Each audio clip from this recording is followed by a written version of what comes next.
Hello दोस्तों, आप सभी का बहुत बहुत स्वागत है मैथ्स लव प्लेटफॉर्म पर। आज की इस वीडियो में हम डिफरेंशियल इक्वेशन के बारे में पढ़ेंगे।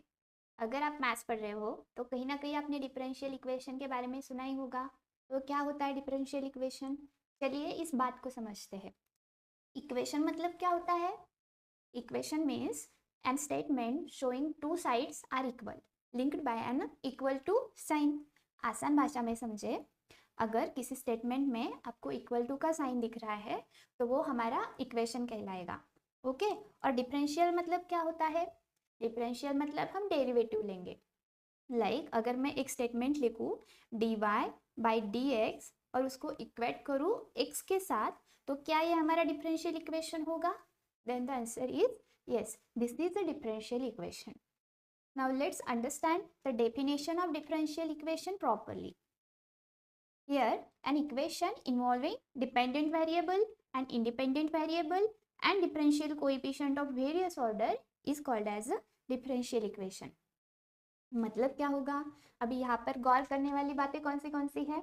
डिपेंडेंट वेरिएबल मतलब क्या होगा, इंडिपेंडेंट वेरिएबल मतलब क्या होगा, and differential coefficient of various order मतलब क्या होगा। एक एग्जांपल लेते हैं। आप ट्रैवल कर रहे हो पुणे से मुंबई के लिए। ठीक है, व्हीकल से ट्रैवल कर रहे हो पुणे से मुंबई के लिए। अभी क्या हो रहा है, आप बाइक चला रहे हो।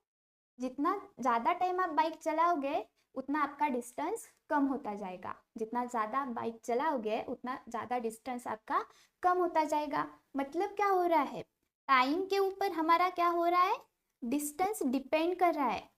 टाइम के ऊपर हमारा डिस्टेंस डिपेंड कर रहा है। मतलब यहाँ पर डिपेंडेंट वेरिएबल क्या हुआ, distance, right. And independent variable हुआ टाइम। ठीक है, ये हुई बातें डिपेंडेंट एंड इंडिपेंडेंट वेरिएबल की। अभी differential coefficient of various order मतलब क्या होता है? तो देखो, हमारे पास एक इक्वेशन है y is equals to f of x. अभी हमने क्या किया, इसका डिफरेंशिएशन लिया with respect to x। y को डिफरेंशिएट किया विथ रिस्पेक्ट टू x, तो हम इसको कैसे लिखेंगे, dy बाई डी एक्स और डेबा y बाई डेबा x। अभी ये क्या होता है ये हम बाद में बताएंगे। तो एक बार डिफरेंशिएशन लिया तो dy बाई डी एक्स लिखा। अगर मैं दो बार डिफरेंशिएशन लेना चाहूँ तो इसको लिखूंगी d2y by D X square. अगर तीन बार डिफरेंशिएशन लेना चाहूंगी तो इसको लिखूंगी d3y by D X cube and up to so on. So it represent the rate of change of y with respect to x। ये जो हमने लिखा है dy by D X, d2y by D X square, डेबा y by डेबा x, all these are differential coefficient of y with respect to x. Okay, and differential coefficient of various order can be written as like this.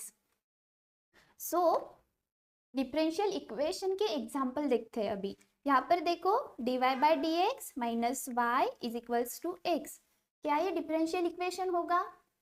Yes, this is a differential equation. Now next point is which is a dependent variable and which is a independent variable. तो देखो यहाँ पर इसको हम कैसे पढ़ेंगे, differentiation of y with respect to x, dy by dx। तो यहाँ पर क्या हुआ, y डिपेंड कर रहा है x के ऊपर, तो y हुआ डिपेंडेंट वेरिएबल, x हुआ इंडिपेंडेंट वेरिएबल। और आसान भाषा में समझना चाहो तो जो वेरिएबल डिनोमिनेटर में होगा वो हमेशा इंडिपेंडेंट वेरिएबल होगा और जो न्यूमरेटर में होगा वो होगा डिपेंडेंट वेरिएबल। सो यहाँ पर x हुआ हमारा इंडिपेंडेंट वेरिएबल, y हुआ डिपेंडेंट वेरिएबल। यहाँ पर भी देखो डिनोमिनेटर में कौन से वेरिएबल है, x and z। So these are independent variable and numerator में है z, तो ये हुआ हमारा डिपेंडेंट वेरिएबल।